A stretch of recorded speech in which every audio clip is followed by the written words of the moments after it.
Bem, na década de 1750, alguns cientistas queimavam substâncias e observavam a luz que elas emitiam através de um prisma. E eles viram que os gases quentes que saíam dos materiais que eles queimavam emitiam luzes de diferentes cores. O sal, por exemplo, emitia uma luz de amarelo bem forte. Só que acontecia uma coisa bem estranha. Também aparecia alguns materiais que não aparecia quase nenhuma cor. Ficava praticamente tudo em preto, apenas alguns feixes de cor apareciam. E ao chegar mais ou menos na década de 1800, perceberam que o espectro era uma excelente forma de detectar e identificar os elementos que eles queimavam. E em 1814, Joseph Fraunhofer descobriu muitas linhas escuras no espectro de cores do Sol. Mas o motivo do porquê essas linhas escuras apareciam, ninguém sabia. Foi quando, 100 anos depois mais ou menos, os cientistas queimavam objetos sólidos e eles observavam as cores de luz que esses objetos emitiam.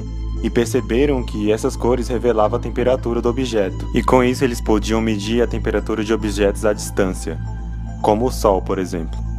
Essa curva mostra a quantidade de luz de cada cor emitida por um objeto frio. Dá pra ver que ele nem emite muita luz, e a pouca luz que ele emite passa do vermelho, ou seja, do infravermelho. Esta curva mostra a quantidade de luz de cada cor que é emitida por um objeto de temperatura média. É emitida mais luz nos comprimentos de onda laranja, amarelo e verde. Essa terceira curva é de um objeto muito quente. A maioria da luz é emitida na extremidade do azul ali do espectro. Podemos ver isso melhor num experimento feito num forno especial, que dentro do forno a luz e o calor existem em forma de ondas estacionárias. Ondas estacionárias são praticamente igual às ondas de vibrações de cordas de uma guitarra ou um violão, que estão fixas em extremidades. É como se elas estivessem presas a um determinado local. Existem muitos comprimentos de onda. No forno, a cor predominante em baixas temperaturas é o infravermelho, mas a gente não consegue ver ele a olho nu. Aí quando a gente vai aumentando a temperatura, o forno começa a ter um brilho avermelhado. E à medida que a gente aumenta mais e mais, a cor dominante muda para o laranja, depois para o amarelo e depois para o branco azulado. A distribuição de energia na luz desloca-se para comprimentos menores à medida que a gente aumenta a temperatura. Mas aconteceu uma coisa diferente. Eles esperavam que os comprimentos da onda chegassem sempre ali no extremo do violeta, quando eles aumentavam a energia. Só que isso não aconteceu. Quanto mais eles aumentavam a energia, começava a desaparecer do espectro, subindo acima do ultravioleta. Eles chamaram isso de catástrofe do ultravioleta. Só que isso definitivamente não foi uma catástrofe. Praticamente era o início de algo muito importante. Um grande cientista chamado Max Planck descobriu uma maneira de explicar esse fenômeno. Ele falou que a energia contida nas ondas estacionárias dentro do forno não era e nem podia ser uma quantidade qualquer de energia. Ele falou que a quantidade das energias dessas ondas estacionárias tinha que estar limitada a alguns valores específicos de energia para cada cor. Por exemplo, uma onda estacionária de luz azul. Ela poderia ter valores diferentes, a partir de 0, 3, 6 ou 9. E por aí vai, na medida que você vai aumentando a temperatura do forno. Quanto mais você acrescenta energia, ou aumenta a temperatura do forno, mais as cores vão mudando e alterando seus estados. Ou seja, cada cor é resultado de um estado de energia que você acrescenta a ela. O nome dessa energia é chamado de electron-volt, que é a energia igual ao número inteiro, N, multiplicado pela constante de Planck, H. multiplicado pela frequência da luz, Ni, que é a 13ª letra do alfabeto grego, que simboliza a frequência de onda. Para a luz azul será qualquer número inteiro multiplicado por 3 electronvolts, ou seja, os valores de energia da luz azul não podem ser igual a 1, 2 ou 4 electronvolts, que mostra que a energia só podia ter valores específicos, e isso deu início à mecânica quântica, que significa que a energia pode ser quantizada. A conclusão de Planck que a energia da luz está quantizada foi rapidamente aproveitada por Einstein para explicar um fenômeno muito estranho. Sabia-se que se você jogasse luz numa placa metálica, podia levar à libertação de elétrons, mas a luz tinha que ter uma cor específica mesmo para libertar um só elétron. Podia-se jogar uma luz um tempo infinito numa placa, mas se não fosse da cor certa, os elétrons não se libertavam. Então Einstein concluiu que quando ele jogava a luz na placa, ela tinha que estar em uma energia específica para que conseguisse libertar elétrons da placa. Caso contrário, o elétron ficava ainda preso na placa metálica. E como Planck tinha sugerido, o comprimento da onda e a frequência da luz era uma medida das quantidades de energia em cada um desses valores específicos, ou como eles diziam, pacotes de energia.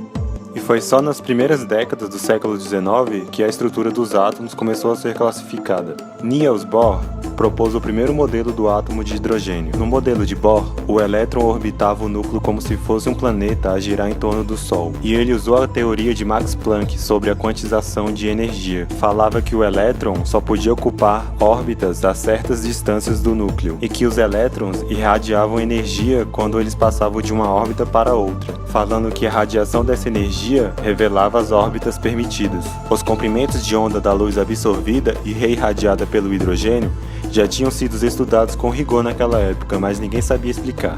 Essa é uma amostra de um espectro de absorção e um espectro de emissão.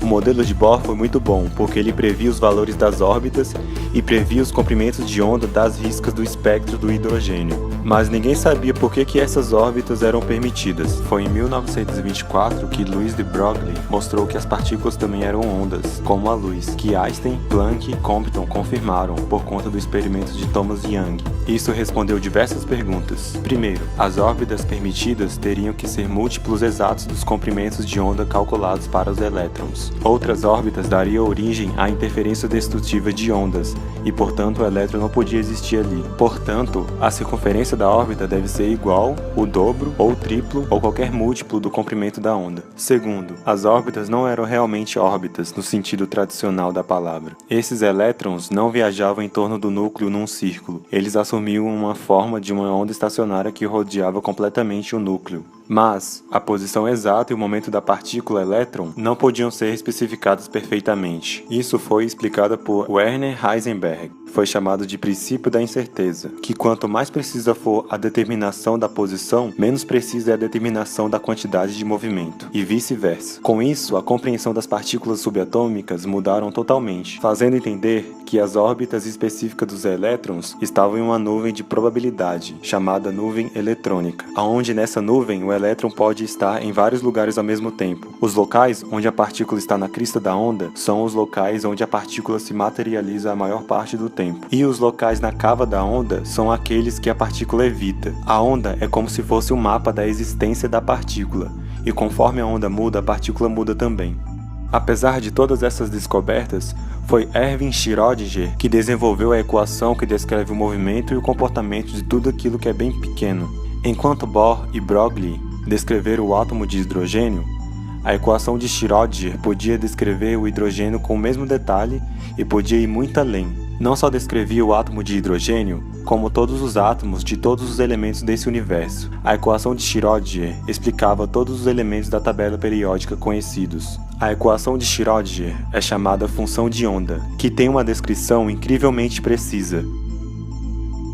Um elétron que está no menor nível de energia do átomo pode ser atingido por um fóton de luz absorvendo sua energia, ficando assim com mais energia para saltar para o nível seguinte.